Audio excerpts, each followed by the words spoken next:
حضرت ابو ہریرہ رضی اللہ تعالیٰ عنہ روایت کرتے ہیں کہ نبی اکرم صلی اللہ علیہ وسلم نے فرمایا، قیامت اس وقت تک قائم نہ ہوگی جب تک عیسیٰ بن مریم عادل، حاکم اور منصف امام بن کر نازل نہ ہو۔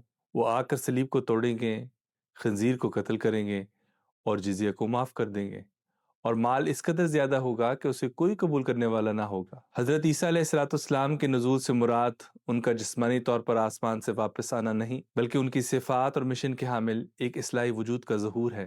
جماعت احمدی کے مطابق حضرت عیسیٰ علیہ السلام تبھی وفات پا چکے ہیں اور آخری زمانے میں ان کی مانند ایک مصلح امت محمدیہ میں ظاہر ہوگا۔